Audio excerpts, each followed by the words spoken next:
2.81 का हम लोगों को दिखाया गया है आंकड़ा, लेकिन उसमें भी हम लोग समझ रहे हैं ये राजनीतिक लोगों का कहीं न कहीं कुछ अपना हम लोगों को कम करके आंक रहे हैं, कम दिखा रहे हैं, लेकिन ये गलत है। दूसरा हमारे साथ साजिश हुआ है लोकसभा के टिकट के बंटवारे में। जो एक आदमी हमारे सांसद हुआ करते थे हमारे स्वजाति से, उनकी भी टिकट इन्होंने काट दी और उनका काट करके हमारे किसी और स्वजाति को देते तो बात समझ में आती, लेकिन इन्होंने ऐसा नहीं किया। अगर कोई उच्च जाति का बात रहता तो ऐसा होने नहीं देता, और हमारे कोई लोग इसका पुतला दहन और कोई काम नहीं किया, इसका हमें दर्द है। और इस बार अगर अभी 2025 में बिहार विधानसभा का चुनाव होना है, हम लोग इसलिए एक कार्यक्रम कर रहे हैं कि 25 टिकट की हम लोगों की मांग है एनडीए सरकार से और सभी राजनीतिक दलों से। हम सभी को कहते हैं हमारे जो भाई बंधु जहां है वहीं रहिए, मतलब जो इस दल में है वहीं रहिए, मजबूती से अपने बात को रखिए और कहिए कि हमको 25 टिकट चाहिए।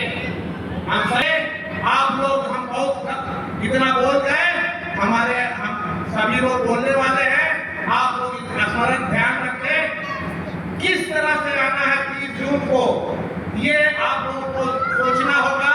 और ज्यादा से ज्यादा संख्या बल यहाँ से हमारे पटना में पहुंचे। इन्हीं शब्दों के साथ मैं अपने वाणी को विराम देता हूँ। जय हिंद, जय भारत, जय देवी समाज। तूफानों से आंख मिलाओ, तूफानों से आंख मिलाओ, सैलाबों को पार करो। तूफानों से आंख मिलाओ, सैलाबों पर पार करो, मलाहों का चक्कर छोड़ो। यानी पूरा अगर आगे बढ़ना है तो खुद तैर कर दरिया पार करो, पार करो। चलिए इन्हीं शब्दों के साथ अब हम संतोष गुप्ता जी को याद करेंगे, प्रदेश महासचिव। निश्चित रूप से जदयू के व्यवसायिक प्रकोष्ठ के हैं। हम चाहेंगे हमारे दैनिक बंधुओं के लिए, अपने परिवार के लिए अपने 2 शब्दों से हमें आनंदित करें और हमारा हौसला बढ़ाएं। जिस प्रकार माता सीता ने पटना के राजधानी को मेयर बन के सुशोभित किया है और उन्होंने ये 30 जून को बापू सभागार में जो आयोजन किया है सम्मान समारोह, उसकी अध्यक्षता कर रही है। क्वेश्चन उनका है, उत्तर हम लोग को देना है। मित्रों, इसलिए इनका भी मान सम्मान बढ़ाने के लिए, माता सीता का भी मान सम्मान बढ़ाने के लिए और अपने समाज को 2025 में 25 टिकट दिलवाने के लिए आपको आना ही होगा। और आप कसम खाइए इस सम्मेलन के माध्यम से कि जरूर हम सारे के सारे लोग आएंगे, तभी जाके हम महिलाओं की भागीदारी बहुत अधिक हो, सारे घर से आए, तभी जाके हमारा काम सफल होगा। कहने से कुछ नहीं होगा। सभी भाई बहनों आइए और वहाँ पर अपने समाज को आगे बढ़ाने का काम। जय हिंद, जय भारत, जय देवी। मैं अब चाहूंगा, चलिए बिहार की धरती से निश्चित रूप से आपके पीछे मिंटू जी पधारे हैं, जो निश्चित रूप से देवी समाज की एक आन बान शान है। हम चाहेंगे अपने 2 शब्दों से हमारे देवी बंधुओं को अपने नेक कामों के लिए, उन्हें अग्रसर करने के लिए उनको अपने 2 शब्दों से नवाजें। मिंटू। हमारी कंचन देवी और सीता साहू जी का मान सम्मान बढ़ाने के लिए, क्योंकि हमसे ये लोग 2 कदम आगे हैं, नारी शक्ति है, हम लोग से 2 कदम आगे रहती हैं। हम लोग भले पीछे रह जाते हैं, औरत होती है लोग घर द्वार अपना बाल बच्चा परिवार छोड़कर पूरा घर भी संभालना और समाज भी संभालना, तो हम लोग से तो ही दोहरा लोग अपना काम कर रही हैं और हम लोग केवल दुकानदारी संभालने में रह जाते हैं। और समाज की जिम्मेदारी हम लोग की होनी चाहिए, जो लोग अपना घर परिवार छोड़ के हर एक यहाँ जाके भी समाज का मीटिंग हो रहा है, पंचायत दीदी आ रही है और हम लोग का फर्ज बनता है तन मन और धन तीनों लगा देना है हम लोग पूरी। तो इसलिए मैं कहता हूँ अपने धन को सुरक्षित रहते हुए उसका सदुपयोग कीजिए और तेली समाज में समय दीजिए। तेली एकता, तेली एकता, भारत माता की, भारत माता की। सीता साहू, सीता साहू, कंचन गुप्ता, कंचन गुप्ता, तेली समाज। आज रास्ता बना लिया है तो कल मंजिल भी मिल जाएगी। आज रास्ता बना लिया है तो कल मंजिल भी मिल जाएगी। हौसलों से भरी यह कोशिश एक दिन जरूर लगेगी, एक दिन जरूर कर जाएगी। तो चलिए इन्हीं जरूरतों को पूरा करने के लिए हम हमारे तेली समाज की आन बान और शान, इस बिहार की आन बान और शान कंचन गुप्ता जी अपने मुखारबिंदु से कुछ कहने से पहले इनके भाव देखिए। इन्होंने अभी हमारे जेल में ये बातें कही कि महिलाएं आगे हैं, तो जो भी महिला आगे आना चाहती हैं उनको मैं बढ़ चढ़ करके उनको आगे बढ़ाना चाहती हूँ। उन्होंने अभी अंग वस्त्र और माला के माध्यम से संध्या देवी 42 की जो वार्ड पार्षद है उनको सम्मानित करने जा रहे हैं कंचन गुप्ता जी के द्वारा। ये संध्या जी को ये सम्मान, ये भाव निश्चित रूप से जोरदार तालियां होनी चाहिए। एक महिला के लिए इतना कुछ कर सकते हैं तो हम पुरुष क्यों नहीं इनके साथ रहेंगे? चलिए बहुत एक जोरदार तालियां होनी चाहिए।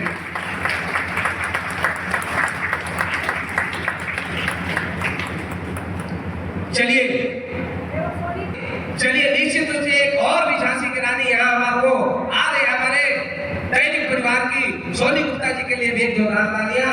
ये भाव है, भाव विभोर होकर के अपने परिवार के लिए, अपनी बहनों के लिए ये निश्चित रूप से पुष्प के गुच्छे, अंगवस्त्र ऐसी कामनाओं के साथ कंचन गुप्ता जी इनका वेलकम, इनका स्वागत करें। एक जोरदार तालियों से आप भी स्वागत करें सोनी गुप्ता जी का।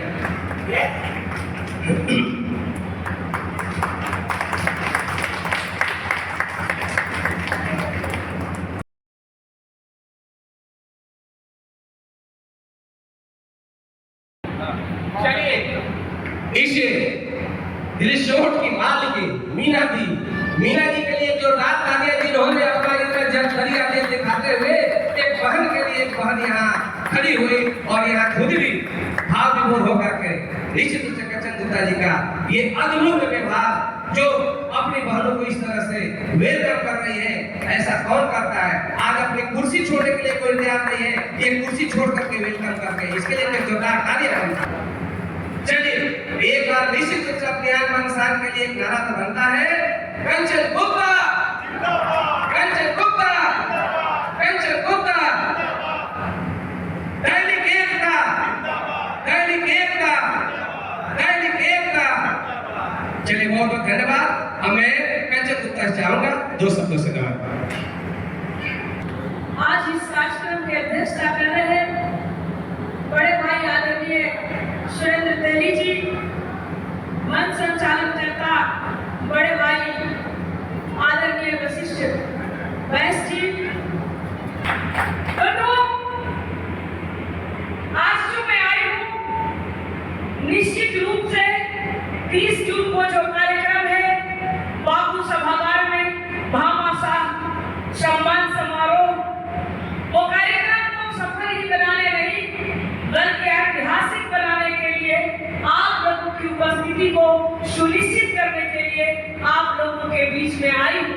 क्या आप लोग एक व्यक्ति एकजुट होकर आप उस सभागार में पहुंचिए, चट्टानी एकता का प्रदर्शन करिए और अपनी भागीदारी को सुनिश्चित कीजिए।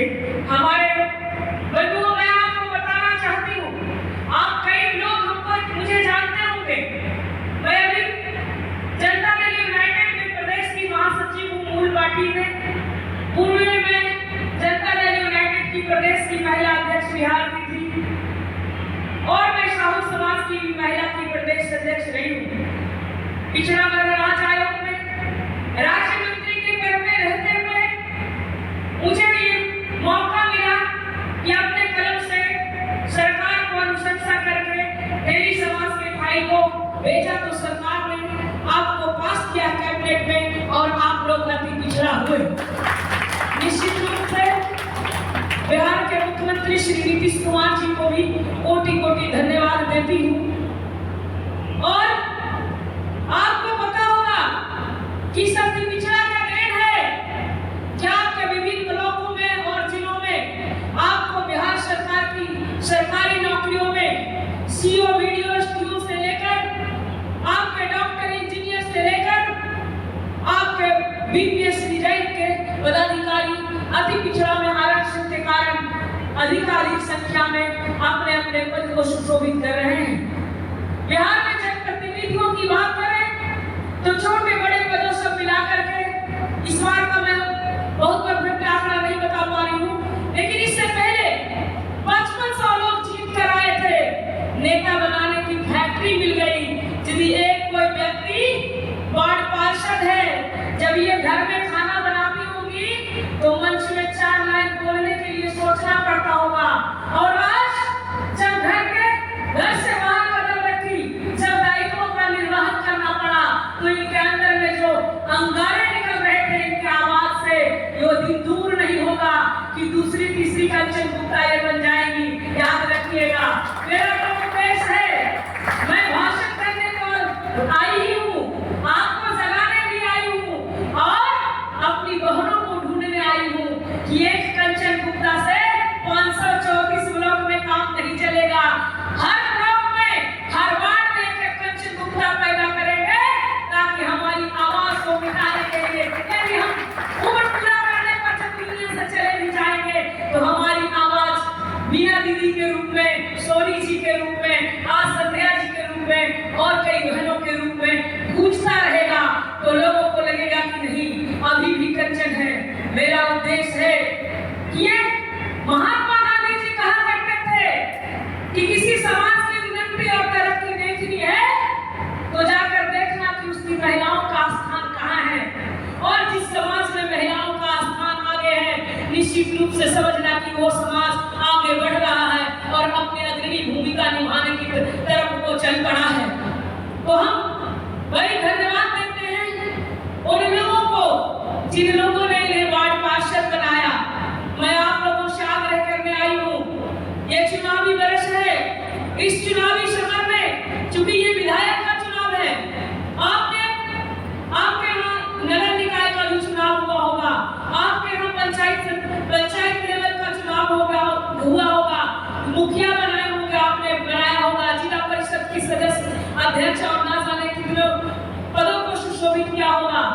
होता क्या है, कई जिलों में, मैं कल नालंदा से कार्यक्रम शुरू किया, नालंदा के बाद बरबीघा गई, बरबीघा के बाद शेखपुरा गई, शेखपुरा के बाद लखीसराय के बाद जमुई और पटना 3:30 बजे भोर में पहुंची थी।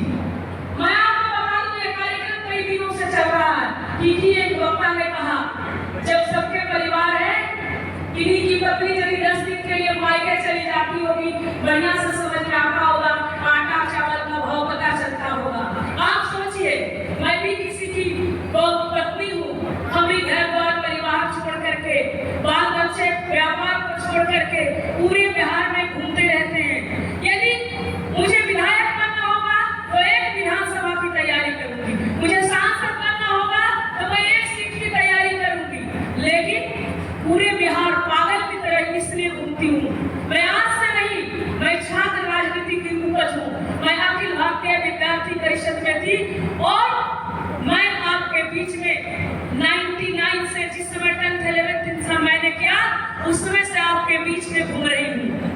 और घूमते हुए आपको महसूस हो रहा होगा कि कितना वक्त गुजर गया, लेकिन मैं थकी नहीं हूँ। मेरा उद्देश्य है, यदि जिस तरह से बैकवर्ड कमीशन में मुझे सब लोग अपमानित कर रहे थे, परेशान कर रहे थे, आयोग में मुझे लग रहा था कि मैं मानहानि मुकदमा उन लोगों के दायर कर दूं, लेकिन मैंने ऐसा नहीं किया, क्योंकि उन लोगों की सोच थी कि इसको परेशान करो, ये विचलित होकर के एक्शन करेगी और मैं मेजॉरिटी करके फाइल को दूसरे कमीशन में भेज दूंगा और यहाँ इसका आगे पिछड़ा कभी हो नहीं सकेगा। लेकिन हमने सोचा कि अभी नहीं तो कभी नहीं।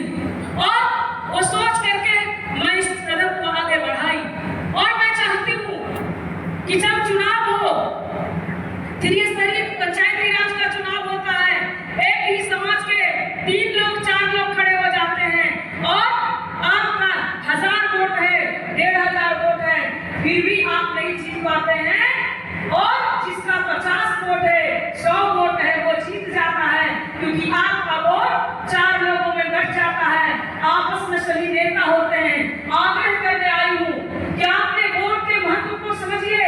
पहले तो समाज के लोगों का भी दायित्व बनता है कि उस 4 लोगों में 3 लोगों को बैठा दीजिए और 1 लोगों को सपोर्ट करिए। फिर भी लगता है कि ये आप लोग करने में सफल नहीं हो पाते हैं। 4 के 4 कहते हैं कि हम ही सबस है। उस परिस्थिति में आप बुद्धिजीवी लोग हैं, चारों को खड़े रहने दीजिए, अंदर ही अंदर निर्णय ले लीजिए कि हमको किसको जिताना है। 1 को सब मिलकर वोट दीजिए, 3 को हराने का काम करिए और 1 को जिताने का काम करिए। तब आपकी परिस्थिति बदलेगी, तभी समाज की तस्वीर और तकदीर बदलेगी, वरना कुछ नहीं होने वाला है। कंचे पालन की तरह ऐसे ही घूमते रहेगी। मैं आपको बताने आई हूँ कि मैंने देखा है आपस में, मैं कहती हूँ कि जहाँ मोहब्बत है वहीं लड़ाई है। आप रोड पर चलते हुए अनजान व्यक्ति को आप लोग कोई उसको न ढेला मारिएगा, नहीं गाली दीजिएगा। आपस में कभी मधुर रिश्ते रहे होंगे, इसी कारण से आज रिश्ते खराब हैं। आप अपने कुछ भी हो, आपको लगे कि नहीं ये जो व्यक्ति खड़ा है, लोग दुनिया का लोग कह रहा है ये अपराधी है, ये गलत है, ये खराब है, ये लोगों का काम है कि आपके बेटा को अच्छा नहीं कहेंगे, आपकी बेटी को अच्छा नहीं करेंगे। लेकिन सब चीज 10 गाली दीजिए, 10 बात कहिए, अब वोट फिर भी इसी को दीजिए, तब आपके ताकत का हसास पॉलिटिकल गलियारों में होगा। नहीं तो कहिएगा कि अपना वोट इसको बर्बाद करके क्या करें। तो मैं पूछती हूँ, जो सदियों से वोट दूसरों को देते आए हैं, आपने कौन सा इतिहास रच लिया? मैं पूछने आई हूँ। इसीलिए मैंने तो देखा है पॉलिटिकल गलियारों में कि अपने ही लोगों को प्रमोट करते हैं, खराब भी होता है। अरे पहले आप इमारत को बचाइए, पहले आपका विधायकी है, विधायकी यदि विधायक का लड़का है, आपका विधायकी के लिए वो फॉर्म फिलअप किया है, वो जंग के मैदान में है, तो यदि लगता है कि आपका वोटों का ताकत से ये बन सकता है, तो पहले ये खराबी है इसको बना लीजिए, पहले इमारत को बचा लीजिए, फिर हम रूम बांट लेंगे, फिर बाद में उसको नहीं उसको बना लेंगे। पहले इमारत को बचाना पड़ेगा, तब आपके रूम की हिस्सेदारी बाद में मिल जाएगी। लोग कहते हैं कितना भागीदारी दूं, देश का प्रधानमंत्री आपका है।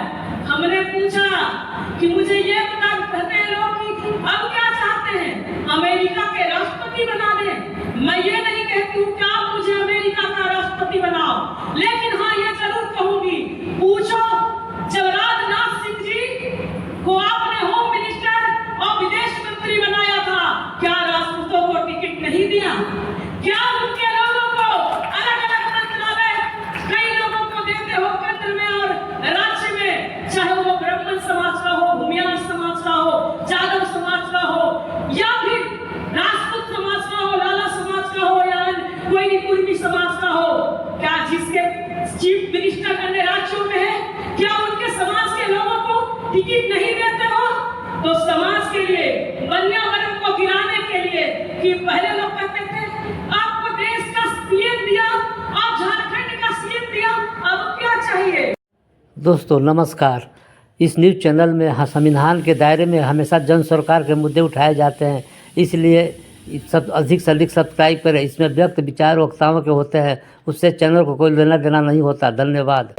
बंधुओं, मुझे सिर्फ प्रधानमंत्री रूपी छत नहीं चाहिए, एमपी रूपी सीढ़ी चाहिए, ताकि हम छत पर अपनी परेशानी को जाके बता सकेंगे। जिसका सीढ़ी रहेगा वो छत का इस्तेमाल करेगा, जिसका सीढ़ी नहीं रहेगा वो छत का इस्तेमाल नहीं कर सकता है। तो मैंने कहा यदि आज मोदी जी को लोग डराता है कि इतना यही करना पड़ेगा आपको, क्योंकि मालूम है कि मोदी जी जादव जी जैसे पिलर पे खड़े हैं और आपको वो भूमियार, राजपूत, ब्राह्मण, लाला और अन्य पिलर पे खड़े हैं, तो सब डराता है कि यदि आप निर्णय नहीं लोगे हमारे कहने पे तो आपका सब पिलर घुमा देंगे, तो उनको भयभीत होता है। इसलिए हम लोगों को भी एमपी रूपी और बिहार में विधायक रूपी सीढ़ी चाहिए, ताकि हम अपनी समस्याओं से अब तक ऊपर करा सकेंगे, अपने लोगों को न्याय दिलवा सकेंगे। हम लोग अपने संघर्ष करके अपने अधिकार और अपने कर्तव्यों का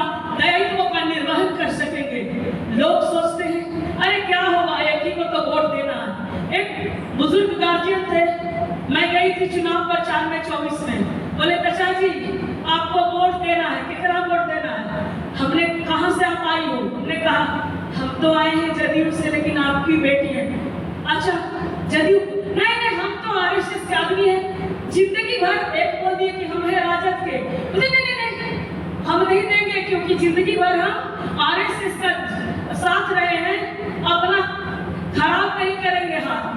हमने कहा कि दादाजी चाचा जी आपके बेटे की तस्वीर और तकदीर आप पे एक वोट देने से आपको लगता है कि हम कुकर्म कर रहे हैं, तो आपको ये कुकर्म करना पड़ेगा समाज को उठाने के लिए, उसको बताने के लिए। सीखिए, मैं सीखती हूँ आज पासवान समाज के लोगों से, आज सीखती हूँ मुसहर समाज के लोगों से, ब्राह्मण भूमियार समाज के लोगों से, जादव कोयली कुर्मी समाज के लोगों से, कि जिधर उनका लोग खड़ा होता है उनका दल वही हो जाता है। लेकिन हमारे लोग कहेंगे अरे फलाना दल से लेके आ गए। अरे बंधुओं, जिस दल की आप सोच रख रहे हो आपको पूछ नहीं रहा है, और जो कहीं किसी ने पूछा है, जिसने पूछा है, जिसने टिकट दिया है, उसी के साथ चल पड़ो, तस्वीर बदलो, समाज की तकदीर बदलो। हम यही कहने आए हैं। बंधुओं, मैं कहना चाहती हूँ कि यूं ही मंजिल नहीं मिलती राही को, यूं ही मंजिल नहीं मिलती राही को, मन में शकून सा जगाना पड़ता है। यूं ही मंजिल नहीं मिलती राही को, मन में शकून सा जगाना पड़ता है। हमने पूछा चिड़िया से कैसे बनता है घोंसला, तो वो बोली समाज वाले लोगों को कह देना तिनका उठाना पड़ता है, तिनका उठाना पड़ता है। तो जरूरत है। और आपको मैं बता दूं, वो दो ही वो भिन्न है, दो ही वो क्षेत्र है जहाँ सब खेल होता है, एक प्रशासनिक क्षेत्र, एक राजनीतिक क्षेत्र। तो इसलिए मैं आप लोगों से आग्रह करने आई हूँ कि आप साधारण कपड़ा पहनिए, साधारण खाना खाइए, लेकिन अपने बेटियों और बेटों को इतनी तालीम दीजिए कि लगे कि नहीं हम बगैर तालीम के हम कुछ छूट नहीं गए। शिक्षा जगत की वो चाबी है जिससे हर फील्ड के दरवाजे खुलते हैं। प्रशासनिक गलियारों में बहुत खेल होता है बंधुओं। लोगों को लग रहा होगा कंचन जी क्या बोल रही है, मैं सच बोल रही हूँ। जमीन से चलकर ही नहीं, धूल धुक्कड़ से धूल भागते हुए यहाँ तक पहुंची हूँ, और मुझे कोई गम नहीं। जब हम कहते हैं हम महात्मा गांधी के संतान हैं, तो जिस महात्मा गांधी ने आधी धोती पहनकर, आधी धोती ओढ़कर पूरे देश को आजाद कराने का काम किया, हम उसकी सपुत्री हैं। इसलिए अपने समाज को संगठित करने के लिए मुझे किसी चीज की पिराजी नहीं करनी पड़ेगी। मुझे पद का कोई लोभ नहीं है बंधुओं। तो इसलिए अपने बच्चों को उचित तालीम दीजिए। एक खाना पर भारी मामूली सा नहीं सुनता है, बता दिए ना फलनवा साहब, समझता है मोलाइम चारा आ गया है, इसको तो ऐसे चबा जाएंगे। लेकिन यदि आपका बेटा और बेटी, आपका भतीजा, आपके परिवार के अन्य सदस्य यदि बगल के जिला में डीएम होंगे, थाना वाले की क्या औकात, यहाँ के डीएम साहब ने बुला के बैठाएंगे। क्यों भाई? डीएम भाई, एसपी भाई। और आप जाइएगा तो आपको मान सम्मान भी करेंगे, आपका समस्याओं का भी हल करेंगे। जिसने अपराध किया ही नहीं, जो कल तक तख्ता लटका के चल रहा था कि फलनवा साहब ने चोरी किया है, और सचमुच में वो चोर नहीं है, लेकिन जब आपका प्रशासनिक गलियारों में आपका लोभ होगा, तो जो चोर होगा उसको निर्णय दिया जाएगा। आप चोरी नहीं किए तो आपको न्याय मिलेगी। इसलिए अपने बेटे और बेटियों को उचित शिक्षा में आगे भेजिए। अच्छा से अच्छा खाना नहीं खाने पर भरोसा करिए, साधारण कपड़ा पहनिए, बच्चे को उचित तालीम देंगे तो आपका मान सम्मान भी बढ़ेगा, आपका व्यवहार और फील्ड में, समाज में, अन्य समाज में भी आपका स्वाभिमान बढ़ेगा। मैं आपको और कहने आई हूँ कि यदि आज यहाँ के विधायक जी हो, मैं यहाँ मतलब आरा की नहीं बात कर रही हूँ, किसी भी जगह की, कि आपके यहाँ के विधायक जी, अगल बगल के विधायक जी आपके लोगों पे, आपके जनप्रतिनिधियों को तंग और तबाह करते हैं और उसकी बात ऊपर तक नहीं पहुंच पाती है, लेकिन बगल वाला क्षेत्र में आपका भी बेटा और बेटी विधायक रहेगा, दूसरे जिला में भी, तो इस विधायक को डर लगेगा कि वो विधायक कह देगा कि वोट नहीं देना, तो वो वोट नहीं देगा तो इसीलिए बिना भय के प्रीत नहीं होता है, और वो लोग आपको भी सपोर्ट करेगा, आपका शोषण नहीं करेंगे। इसीलिए मैं कहने आई हूँ कि बिना भय के प्रीत नहीं होता। माँ भी सोचती है कि बच्चा नहीं रो रहा है तो काम और कर लो, ये तो पॉलिटिकल गलियारा है।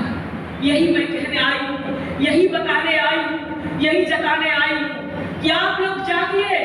लोग कहता है एकता को देखना, आप कहते हैं अरे मैडम जानते हैं हम लोग कमजोर जाति से। कहाँ से कमजोर है? पैर से, हाथ से, दिमाग से, कहाँ से कमजोर है? अरे सीखना है तो मधुमक्खी के छत्ते में हाथ लगा के बताओ।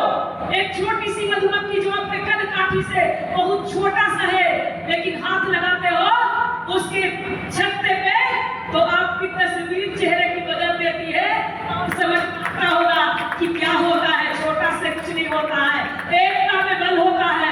यही बताने आई हूँ कि आपस में लड़िए जरूर, लेकिन यदि कोई एक अपराधी आप उनकी दुकानों को लूटना है, आंख मत छुपाइएगा कि कहीं अपराधी मुझे देख न ले और कहीं हमारा भी नंबर न ला दे।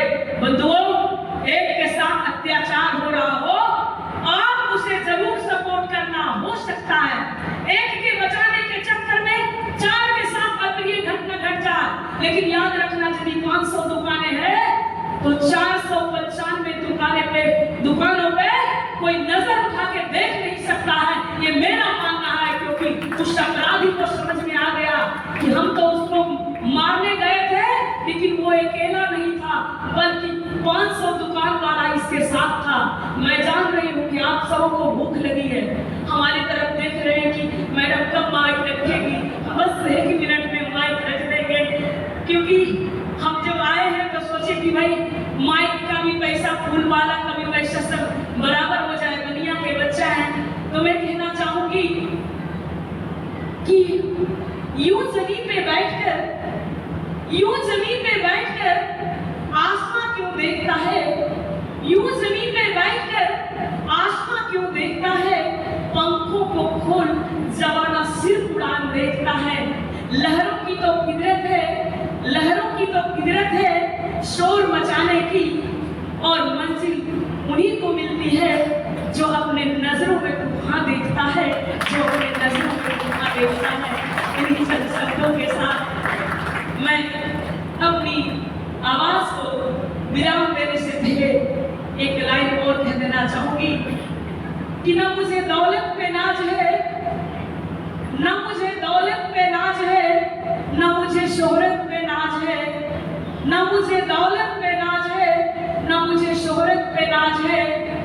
अजनबी हूँ तेरी समाज में, वैश्य समाज में, इसलिए वैश्य और तेरी होने पे नाज है, वैश्य और तेरी होने पे नाज है। आप सबों को बहुत बहुत धन्यवाद, और भूलिएगा नहीं भाषण के चक्कर में हम 30 तारीख का चिड़िया लेवार में उतर देने आए हैं कि 30 तारीख को आप लोग जरूर आइए, और आप लोग एक बना लीजिए कितने लोग कैसे कैसे आ रहे हैं, और आप आएंगे तो बल मिलेगा और संख्या बल भी बढ़ेगा। हम लोगों को जिस न्याय की लड़ाई लड़ रहे हैं वो सब मिलेगा। आप सबों को बहुत बहुत धन्यवाद।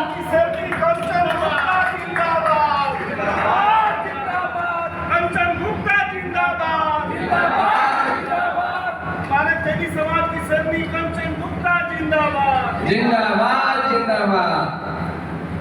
चलिए अभी इस बैठक को हम संपन्न करने जा रहे हैं। इससे पहले 2 शब्द जरूर हम कहेंगे कि अभी जो स्थिति बनी हुई है, अभी जैसा कि आपको आह्वान किया गया कि हमारी आन बान शान के रूप में कोई बिहार के लिए उभरता चेहरा नहीं है। आपने सुना 99 से ये धूल में जन्मे फूल की तरह खिल रही है, तो निश्चित रूप से आपको उस फूल का ख्याल रखना है जिन्होंने अपने इतने मजबूत इरादों के साथ आज तक इस मुकाम पर आया है।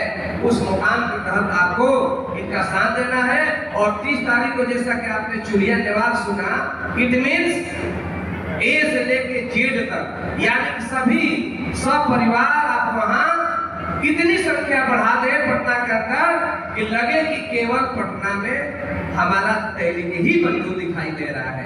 जिस किसी रोड पर देखे, जहां कहीं गाड़ी देखे, केवल तेली ही तेली दिखे, क्योंकि उनके आन बान शान की रक्षा के लिए हम सभी कुछ करेंगे। 30 तारीख को इस पर हम लोग बैठ करके खाना खाते समय ही हम लोग थोड़ा सा बैठेंगे, हम लोग कुछ मुख्य लोग जिस पर बातें करेंगे। और मैं पत्रकार जी रविंदर जी को मैं धन्यवाद देना चाहूंगा कि इन्होंने कम से कम इतने समय तक, अंतिम समय तक इन्होंने हमारा साथ दिया, इसके लिए बहुत बहुत धन्यवाद।